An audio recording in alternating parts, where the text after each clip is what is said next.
नमस्कार दोस्तों, कहानियों की श्रृंखला में आज सुनेंगे मालती जोशी जी की कहानी पुण्यतिथि। लेकिन उससे पहले मेरा आपसे विनम्र अनुरोध है कि अगर मेरे द्वारा सुनाई हुई कहानियाँ आपको अच्छी लगती हैं तो मेरे चैनल को सब्सक्राइब ज़रूर करें, लाइक करें और अपने दोस्तों और परिचितों में शेयर भी करें। बेल आइकन दबाना बिल्कुल भी ना भूलें। आज सुनिए पुण्यतिथि। तो उर्मी बेटे, आज की तिथि अच्छी तरह याद कर लो। मेरे बाद सब कुछ तुम्ही को संभालना है। मेरे बेटे से कोई आशा मत रखना। वैसे भी पुरुषों को ना ही इन सब बातों में रस होता है, ना ही उन्हें कुछ याद रहता है। हम औरतों को ही परंपराएं निभानी पड़ती हैं। यह हमारी ही जिम्मेदारी होती है। पर मम्मी जी, तिथि कैसे याद रखूंगी? मुझे तो पोथी पत्रा देखना नहीं आता। कोई बात नहीं, कैलेंडर देखना तो आता है ना। तो यह तारीख याद रखो, 11 जुलाई। जैसे ही नए साल का कैलेंडर आए, इस तारीख पर गोला लगा देना। जब जुलाई का पन्ना खुलेगा, तारीख अपने आप याद आ जाएगी। उनकी बात पूरी भी न हो पाई थी कि सीढ़ियों पर जूतों की आवाज़ सुनाई दी। भुवन नीचे उतर रहा था। उसके ऑफिस का समय हो गया था। माँ, मैं निकल रहा हूँ, उसने दरवाजे पर खड़े होकर रोज़ की तरह कहा। पहले प्रणाम तो कर लीजिए, उर्मी ने टोका। प्रणाम? किसे? मम्मी जी, आप ठीक कह रही थीं। इन लोगों को कुछ भी याद नहीं रहता। अरे, आज पापा जी की पुण्यतिथि है ना। भुवन ने थोड़ा आगे बढ़कर रसोई में झांका। ठाकुर जी के आले के ठीक नीचे एक चौकी बिछी थी। उस पर उसके पिता की बड़ी सी तस्वीर रखी हुई थी। उसकी शादी के समय यह तस्वीर खास तौर पर एनलार्ज की गई थी। तस्वीर पर फूलों का हार पड़ा हुआ था। सामने अगरबत्ती जल रही थी।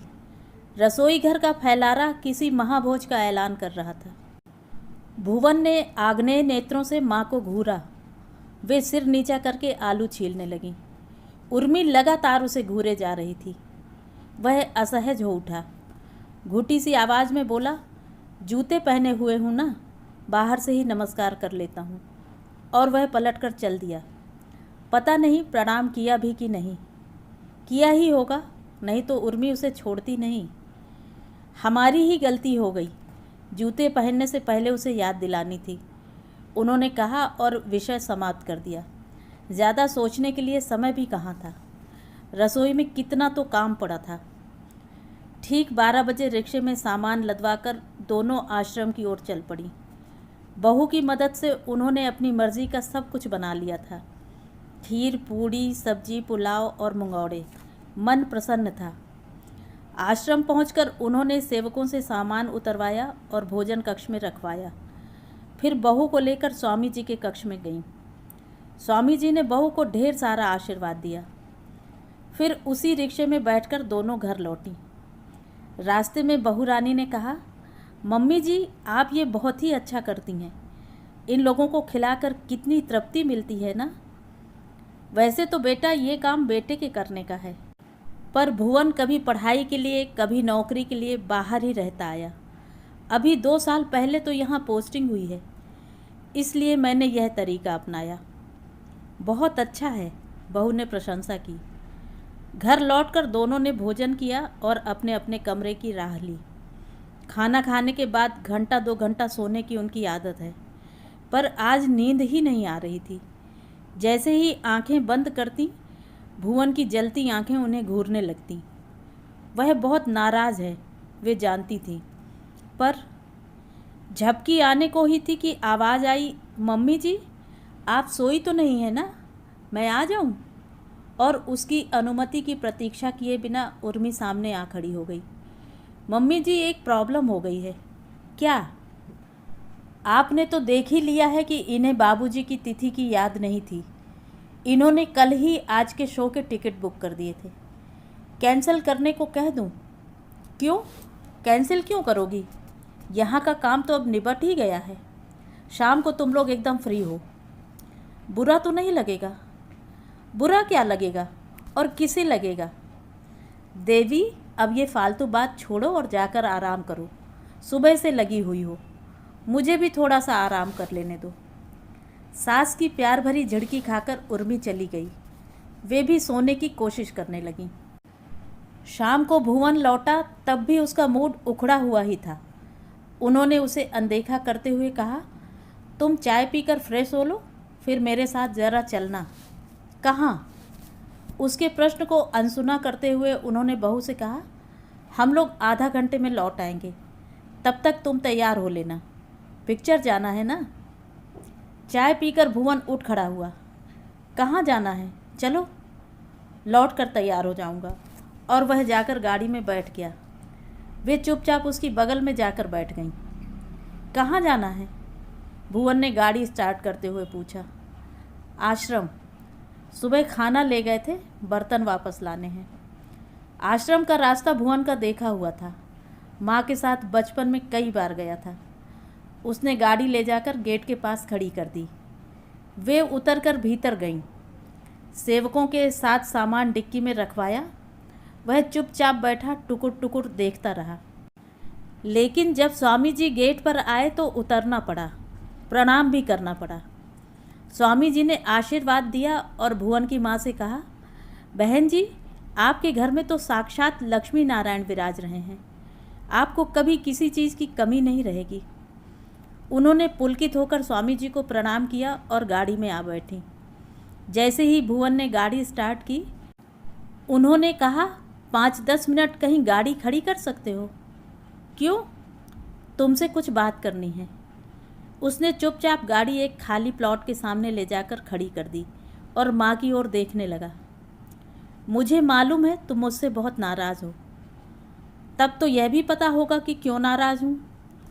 उन्हें चुप देखकर उसने कहा, आज तुम पर यह अचानक क्या भूत सवार हो गया था?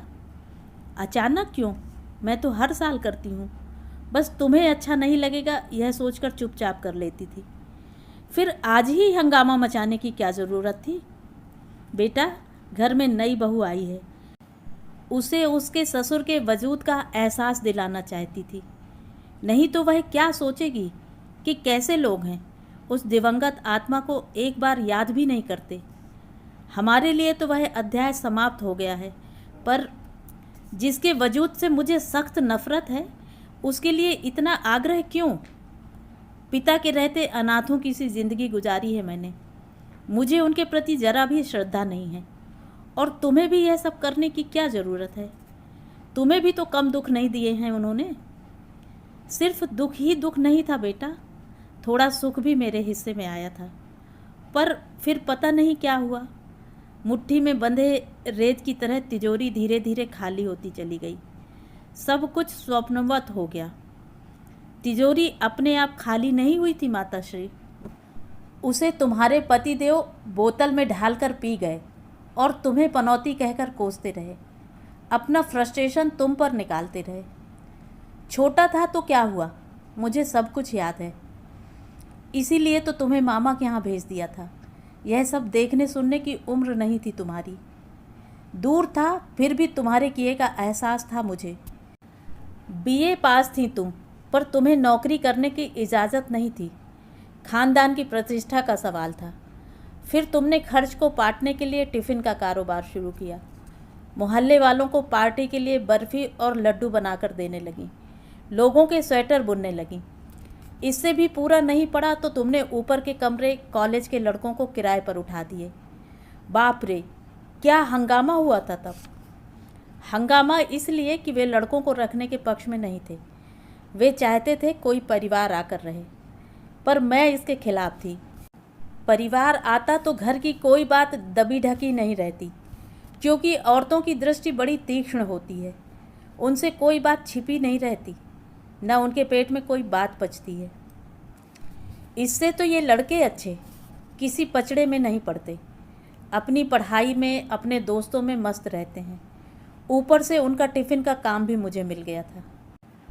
पर उन लड़कों को लेकर तुम पर कैसे कैसे लांछन लगाए गए थे। छुट्टियों में आता तो लगता उफ, किस नरक में आ गया हूँ। सोचता ये नरक ज़्यादा बुरा है या मामा वाला।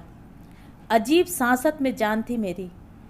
जिस दिन इस शख्स की मृत्यु का समाचार मिला, वह मेरी ज़िंदगी का सबसे खुशनुमा दिन था। जेल से छूटे कैदी की तरह मैं भागकर यहाँ आ गया था, फिर लौट कर नहीं गया। मामा कहते रह गए कि हायर सेकेंडरी तो पूरी कर लो। मैंने कह दिया माँ अकेली हैं, जो कुछ पढ़ना है वहीं रहकर पढ़ूँगा। उर्मी ने कभी कुछ पूछा नहीं कि शहर में सारी सुविधाओं के होते हुए तुम वहाँ पढ़ने क्यों गए। मैंने कह दिया था कि मामा प्रोफेसर थे, घर में पढ़ाई का वातावरण था, यहाँ तो बस दुकानदारी का माहौल था। सच बात नहीं बताई, क्यों? मैं उसकी दया या करुणा का पात्र नहीं बनना चाहता था। मतलब तुम अपनी इमेज खराब करना नहीं चाहते थे, यही ना? तो बेटा मैं भी तो वही कर रही हूँ। कैसे? देखो बेटा, यह लड़की भरे पूरे परिवार से आई है। उसके घर में परंपराओं का निर्वाह होता है, वहाँ रिश्तों में मिठास होती है, संबंधों की मर्यादा होती है। ऐसे संस्कारों में पली लड़की को अगर पता चला कि तुम अपने पिता का तिरस्कार करते हो तो उसके मन में अनजाने ही तुम्हारे प्रति अश्रद्धा का भाव उत्पन्न होगा। जब उसे इस नफरत का कारण पता चलेगा तो तुम्हारे पिता के प्रति अनादर और अनास्था उपजेगी। ऐसे में उसके मन में घर के प्रति आदर और आस्था कहाँ से आएगी? इसीलिए मैं चीज़ों को थोड़ा सकारात्मक स्वरूप देने की कोशिश कर रही हूँ। यह लड़की धीरे धीरे घर से जुड़ने का प्रयास कर रही है। एक बार अच्छी तरह रच बस जाए फिर कोई चिंता नहीं रहेगी। फिर सच्चाई का पता चल भी गया तो कोई फ़र्क नहीं पड़ेगा। और सच्चाई तो एक न एक दिन पता चलनी ही है। तुम्हारे मामा पक्ष के और चाचा पक्ष के लोग तो उधार बैठे हैं कि कब बहू रानी पकड़ाई में आए और कब उसे सारा कच्चा चिट्ठा सुनाए। इसीलिए मैं अभी तुम लोगों को कहीं भेजने के पक्ष में नहीं हूँ। सारे निमंत्रण मैंने ठंडे बस्ते में डाल दिए हैं। बोलते बोलते उन्हें अजीब सी थकान हो आई। सिर को पीठ की टेक लेकर उन्होंने आंखें मूंद ली। गाड़ी कब वापसी के रास्ते पर चल पड़ी उन्हें पता ही नहीं चला। घर पहुंचकर जब भुवन ने दरवाज़ा खोला तब वे अपनी तंद्रा से जागीं। बहू रानी सज संवर कर दरवाजे में खड़ी थी। पति का चेहरा देखते ही बोली, आप बहुत थके लग रहे हैं, आज रहने देते हैं, फिर कभी चले चलेंगे। वह थका हुआ नहीं है, उन्होंने डपट कर कहा, बस थोड़ा सा उदास हो गया है। इसीलिए तुम लोगों का जाना बहुत ज़रूरी है, थोड़ा तरोताज़ा होकर लौटोगे। भुवन जब तैयार होकर नीचे उतरा तो दोनों को साथ देखकर उनकी आंखें जुड़ा गईं। स्वामी जी के शब्द याद आए, बहन जी आपके घर में तो साक्षात लक्ष्मी नारायण विराज रहे हैं, आपको कभी किसी चीज़ की कमी नहीं रहेगी। डर लगा कि कहीं अपनी ही नज़र न लग जाए। हे प्रभु रक्षा करना, कितने तूफानों के बाद तो यह शांति नसीब हुई है। बच्चों को विदा करके गेट बंद करते हुए उन्होंने मन ही मन कहा, बेटा यह सच है कि उस आदमी ने मुझे बहुत दुख दिए हैं, पर एक सबसे बड़ा सुख दिया है, तुम जैसा होनहार और संस्कारवान बेटा दिया है। उनका यह उपकार मैं कभी भूल नहीं सकती।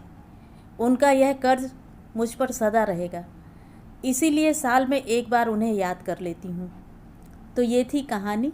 कहानी आपको कैसी लगी कमेंट करके ज़रूर बताएं।